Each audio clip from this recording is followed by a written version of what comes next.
नमस्कार दोस्तों, आपका स्वागत है हमारे YouTube चैनल GRV न्यूज़ में। जैसा कि आप सभी लोग जानते हैं कि इस चैनल पर देश दुनिया की 10 बड़ी और महत्वपूर्ण खबरों की अपडेट सबसे पहले आती है। इसी के साथ चलते हैं सबसे पहली बड़ी खबर की ओर।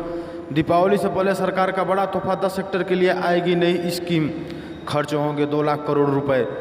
प्रधानमंत्री नरेंद्र मोदी की अध्यक्षता में हुई कैबिनेट की बैठक में कई बड़े फैसले हुए हैं। केंद्रीय मंत्री प्रकाश जावड़ेकर ने बताया कि कैबिनेट ने PLI स्कीम को मंजूरी दे दी है। इस स्कीम के तहत सरकार 5 साल में 2 लाख करोड़ रुपए खर्च करेगी।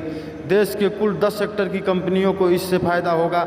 ऑटो और ऑटो कंपोनेंट बनाने वाली कंपनियों को सबसे ज़्यादा इंसेंटिव देने की तैयारी है।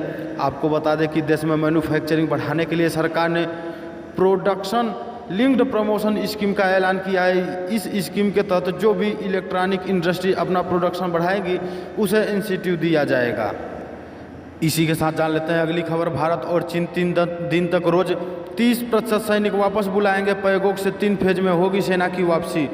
LAC पर कई महीनों से जारी तनाव खत्म होने के लिए भारत और चीन के बीच सहमति बन गई है। दोनों पक्ष पूर्वी लद्दाख के पैगोंग लेक एरिया में सेना पीछे हटाने पर राजी हो गए हैं। भारत और चीन 3 दिन तक रोज 30% सैनिक वापस बुलाएंगे। सैनिकों की वापसी 3 फेज में होगी। समझौते के तहत दोनों देशों के सैनिक इस साल अप्रैल मई में तैनाती वाली पोजीशन पर लौट जाएंगे। हालांकि सैनिक की वापसी की तारीख के बारे में जानकारी फिलहाल नहीं मिल सकी है। इसी के साथ जान लेते हैं अगली खबर। आने वाली है कोरोना वैक्सीन, लेकिन भारत के सामने 70 डिग्री वाले फ्रिज की चुनौती।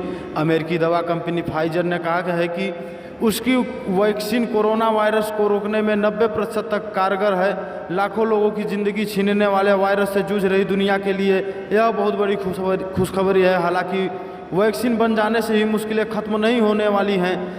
अगली चुनौती है कि भंडारण, वितरण और टीकाकरण। फाइजर के वैक्सीन को 70 डिग्री तापमान में स्टोर करना होगा, जो कि भारत सहित दूसरे देशों के लिए काफ़ी चुनौतीपूर्ण है।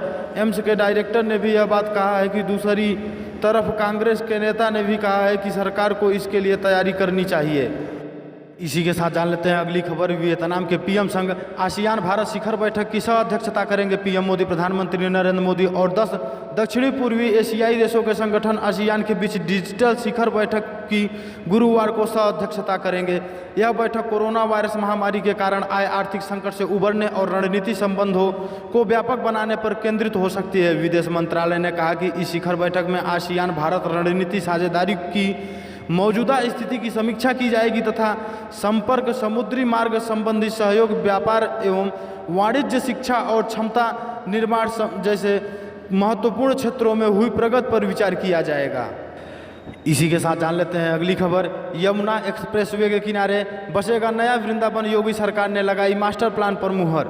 एक और शहर बसने के लिए यमुना एक्सप्रेसवे औद्योगिकी विकास प्राधिकरण के मास्टर प्लान पर प्रदेश सरकार ने अपनी मुहर लगा दी है।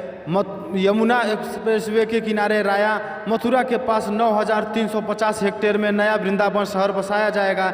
नए शहर में सबसे अधिक जोन पर्यटन पर होगा। कुल क्षेत्रफल में से 731 हेक्टेयर पर पर्यटन जोन और 110 हेक्टेयर में रिवर फ्रंट विकसित किया जाएगा। इसको बसाने में करीब 7,000 करोड़ रुपए खर्च होंगे। इसी के साथ जान लेते हैं अगली खबर।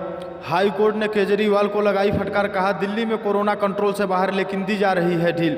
दिल्ली में बेकाबू होते कोरोना मामले को लेकर दिल्ली हाई कोर्ट ने बुधवार को अरविंद केजरीवाल के नेतृत्व वाली आम आदमी पार्टी आप सरकार को कड़ी फटकार लगाई है। हाई कोर्ट ने राजधानी दिल्ली में कोविड-19 के बढ़ते मामले के बावजूद लोगों की आवाजाही और एक जगह एकत्र होने के नियम में दी जा रही ढील को लेकर बुधवार को आम आदमी पार्टी आप सरकार की खिंचाई करते हुए पूछा कि क्या इस भयानक स्थिति से निपटने के लिए उसके पास कोई रणनीति या नीति है। के साथ जान लेते हैं अगली खबर। अर्नब गोस्वामी को मिली जमानत, सुप्रीम कोर्ट ने इस शर्त के साथ दी बेल। सुप्रीम कोर्ट ने इंटीरियर डिजाइनर अन्वय नाइक आत्महत्या मामले में रिपब्लिक टीवी के editor in chief Arnab Goswami को जमानत दी है।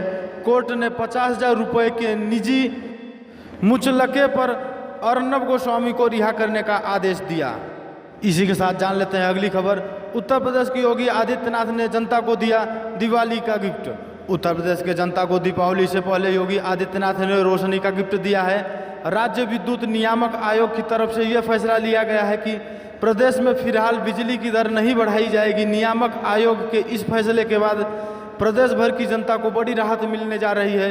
कोरोना काल में लोगों की आमदनी कम होने के बाद बिजली महंगी होने की कल्पना से ही लोग परेशान हो रहे थे, लेकिन योगी सरकार ने त्यौहार से पहले उन्हें राहत की। इसी के साथ जान लेते हैं अगली खबर। बम्पर पैदावार का किसानों को उठाना पड़ सकता है खामियाजा। बासमती जैसी प्रजाति वाले धानों का रहा बुरा हाल। चालू खरीफ सीजन में धान की खरीद भले ही 21% आगे चल रही हो, लेकिन इस बार बम्पर पैदावार के चलते कई राज्यों की मंडियों में कीमतें औसत से नीचे आ गई हैं। खरीफ सीजन में धान की बम्पर पैदावार का खामियाजा कई राज्य में धान किसानों को उठाना पड़ रहा है। बासमती और उससे मिलती जुलती प्रजाति वाले धान की फसल की मंडियों में कद्र नहीं, भाव पिछले साल के मुकाबले बहुत नीचे चल रहा है। यहीं पे समाचार समाप्त होता है। इसी प्रकार के समाचार को पाने के लिए इस चैनल को सब्सक्राइब करें और ज़्यादा से ज़्यादा शेयर करें। हमें कमेंट करके अवश्य बताएं कि यह समाचार आपको कैसा लगा।